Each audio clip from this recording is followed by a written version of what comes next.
Hati-hati dengan apa yang kita ucapkan kepada orang lain. Karena semua pasti tahu membedakan mana kata-kata yang sopan dan mana kata-kata yang tidak sopan. Tapi tidak semua orang peka untuk memakai rasa terhadap kalimat-kalimat yang dia ucapkan kepada orang-orang.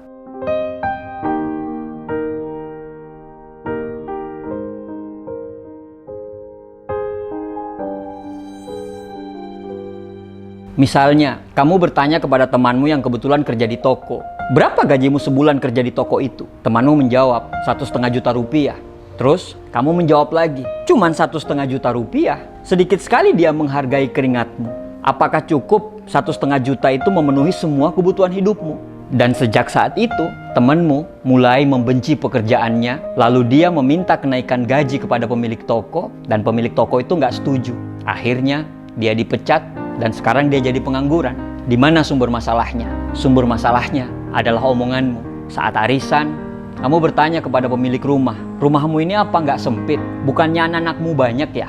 Rumah yang tadinya terasa lapang, sejak saat kamu mengeluarkan kata-kata tersebut, mulai dirasa sempit oleh penghuninya. Ketenangan pun mulai hilang dalam rumah itu. Mereka mulai terbelit hutang saat mulai mencoba membeli rumah yang lebih besar dengan cara kredit di bank. Di mana sumber masalahnya? Masalahnya adalah omonganmu itu.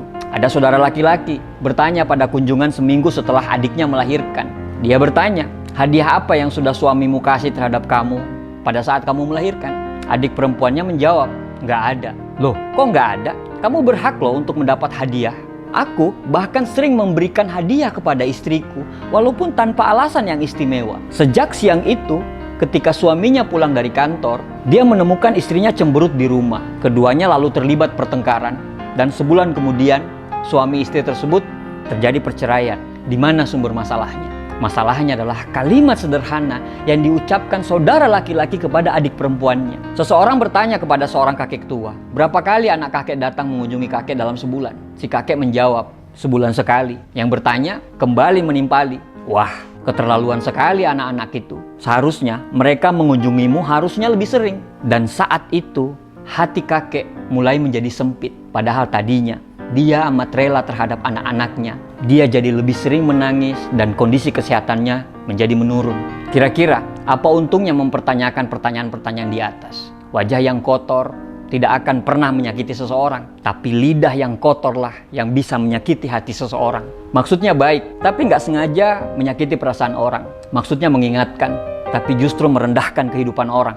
Maksudnya sudah benar, ingin menasihati supaya dia mau berubah, tapi dilakukan dengan cara-cara yang keliru. Kata-katanya santun, tapi sangat pedas dan menyakitkan hati, serta tidak ada empati sama sekali. Lidah itu sangat kecil, tapi bisa punya peran yang sangat besar untuk bisa membuat masalah baru, dan tanpa sadar, masalah itu bisa berlarut-larut dan mengancam hubungan persaudaraan, pertemanan, bahkan persahabatan.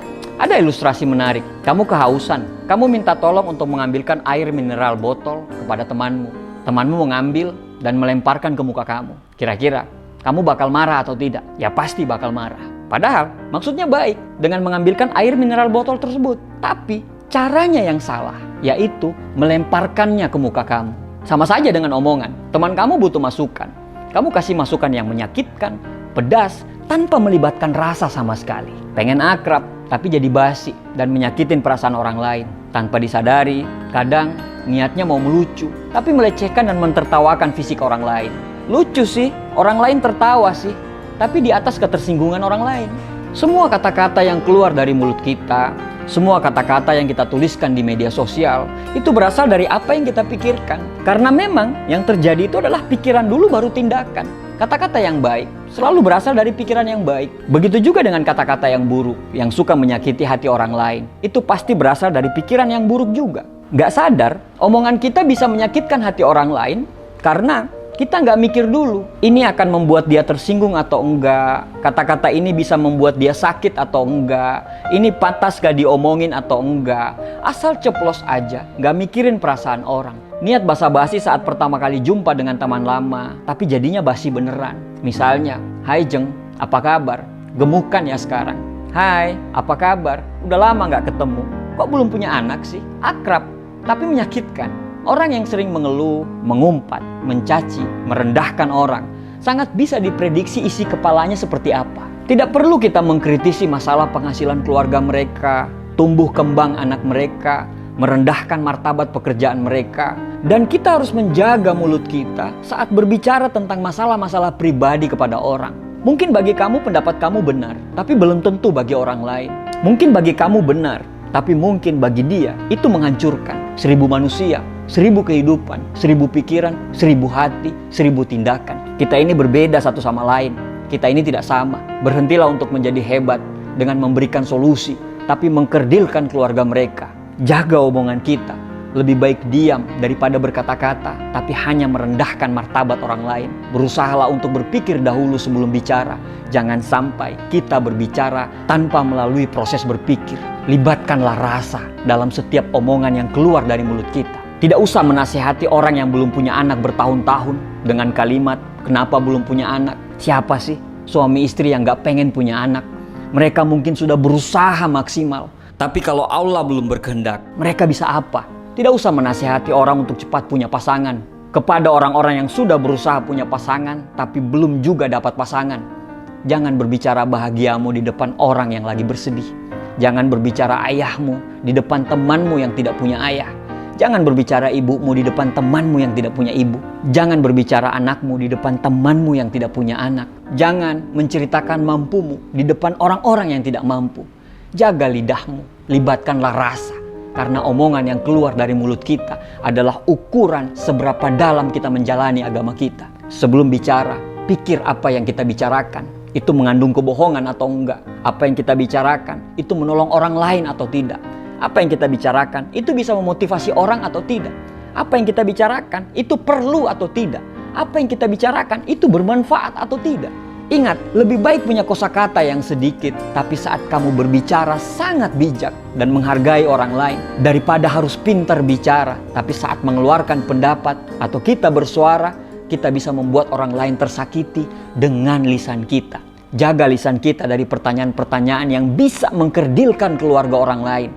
Jaga lisan kita dari kata-kata yang membuat mereka akhirnya tidak bersyukur dengan apa yang mereka miliki. Manusia yang baik itu adalah manusia yang selalu melibatkan rasa dalam setiap ucapan dan kata-kata mereka. Kata-kata yang mereka ucapkan itu bisa membuat orang lain bahagia dan termotivasi. Lidah itu kecil, lidah itu ringan. Tapi walaupun kecil dan ringan, tapi bisa mengangkat derajatmu ke derajat yang tertinggi sebagai manusia.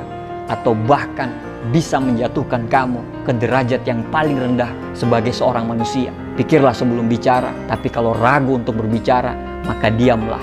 Daripada bicaramu bisa membuat orang lain terluka. Semoga Allah selalu menuntun kita untuk selalu mengeluarkan lisan yang bermanfaat. Dan semoga Allah menjauhkan kita dari omongan yang bisa menghancurkan orang lain. Jaga kata-katamu. Terima kasih.